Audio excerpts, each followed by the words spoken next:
Because I'm happy. I can't sing. But Chill Out Radio, home of R&B and throwbacks, just Big Man Kelly Morning Show with my girl Natasha Candy. Hey. All right, you guys. So right about now, it is time for my man, the one and only Jeff Fox, the sports guru. Jeff, you there with us this morning? Oh. Good morning, Big Man Kelly. Say that one more time because I didn't have your button pushed up. One more time. I said I love that intro, and thank you, Big Man Kelly. Thank you very much. I was explaining to Natasha Candy that the theme song that I found for you sounds like something from Game of Thrones. She's like, I've never seen Game of Thrones. I'm like, you need to wake up. Right. And good morning to you, Natasha Candy. Your laugh is everything. Good morning. Thank you. Well, here's what I got for you guys this morning. You remember the name Coco Gauff? Very much so. She's from Palm Beach. Absolutely. Yes. Coco Gauff did it again last night in the Australian Open Grand Slam tennis tournament. Coco Gauff, all of 15 years old, knocked off the legend Venus Williams in a tennis match, 7-6, 6-3. Last night to begin the Australian Open as the youngster and the legend got matched up once again in the first round of a Grand Slam tournament. It'll be interesting to see how her ride turns out this time. But, of course, as you mentioned, Big Man Kelly, we all love that youngster, and what she did just about 6 months ago was amazing. We'll see what happens there. I spent last evening, though, at the American Airlines Arena watching the Miami Heat come from behind and beat the Sacramento Kings 118-113 in overtime. Mm-hmm. They did not have Jimmy Butler playing. And one James Johnson came off the bench for the Miami Heat, always ready. This is the Miami Heat culture. He dumped in 22 points. The rookie Kendrick Nunn added 25, and the Heat rolled in overtime 118-113. They are now an amazing 19-1. Best home record in the NBA. Oh, wait a minute. So right now the Heat are looking pretty good. Very good. Very good. I mean, they have got Jimmy Butler did not play. That's their best player. Right. And they came off a loss to the San Antonio Spurs. They're now 30-13, number 2 in the Eastern Conference. They're looking very good. Nobody expected this. Nobody saw none of this coming. Well, one of the things that I know about Spoelstra is that, part of how, he used to be a coach, and he taught like Dwayne Wade and these guys how to bring up their shooting game. And so you know what that says for him as a coach? That means if you come off my bench, you are going to be a contributor. Oh, you are going to be ready. If you're not ready, if you don't work hard in practice, you will not be on the team. You look at a guy like Udonis Haslem. He's always ready. I know he doesn't play a lot, but any of the guys on that team, when their number is called, they are ready. That is the Miami Heat culture. So we're all set with the Super Bowl matchup, guys. What do you think? Kansas City Chiefs, San Francisco 49ers, a great offense and a great defense. Trust me, the National Football League is very, very happy with this lineup that they have for the big game coming up.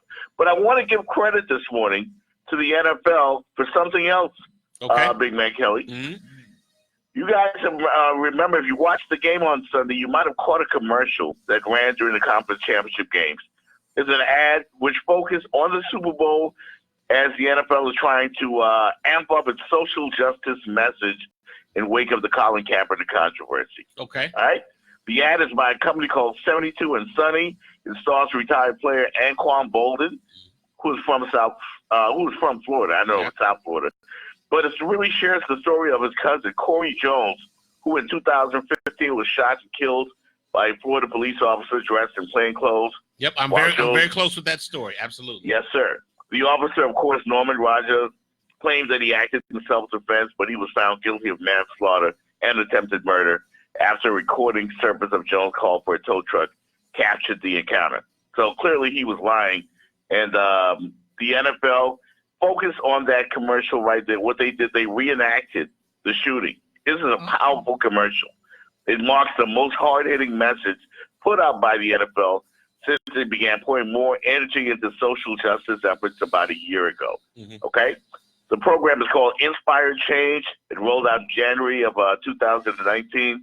They're trying to bring more awareness to what's going on in the street improve the relationships between the black community and the police is a very, very positive move by the National Football League. And we're going to see this ad again during the Super Bowl. All right. Kudos to the NFL on that move. All right.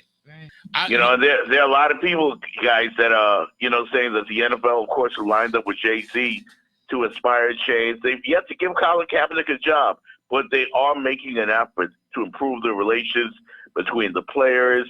Of course, you guys know this thing started the Black Lives Matter movement, a lot of these police shootings. Right. They're bringing attention to it, and they're using the Super Bowl, the biggest event known to mankind, you know what I mean, Right. to focus on what's going on the streets of America, in our urban communities, and with the police and our black community. Kudos to the NFL. Let me ask you this, Jeff, with Colin Kaepernick and the whole kneeling incidents that we have noticed have kind of died down. It's almost like you're going to get punished like Kaepernick did. I'm just saying. Well, that's why Anquan Bolden, kudos to him as well, and some of the NFL players that are standing up. I really don't know why Cap hasn't gotten a second chance. I fully expected him to be on some rosters by now because there are some really bad quarterbacks in the NFL. There's no way you can tell me that Colin Kaepernick isn't one of the top quarterbacks in the world right now and not playing football in the NFL. He's clearly been blackballed. That's something the NFL will have to live with. But clearly, again, they made a step in the right direction with this commercial that we saw on Sunday, and they're going to bring it back during the Super Bowl. It's a step in the right direction. I agree with you on Kaepernick. I think he's probably one of the better quarterbacks that we have. But here's one problem. After that garbage half a workout that he tried to do to make a comeback and all the scandal that was I just thought it was garbage. I think when you have the opportunity to come back, that you should bring your A game.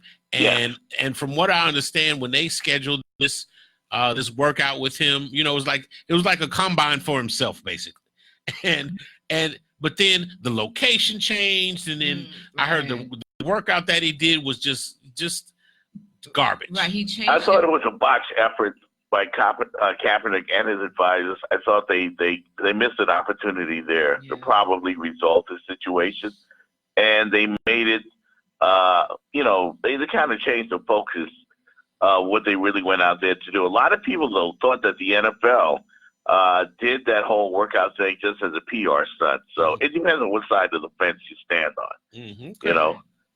So that's what that is there. Something else you guys talked about earlier today about the Martin Luther King holiday and Wheels up, guns down, and we'll be talking about that again coming up at 9:00. What's your opinion, Jeff? I think it should be more organized. I don't really have a problem with it.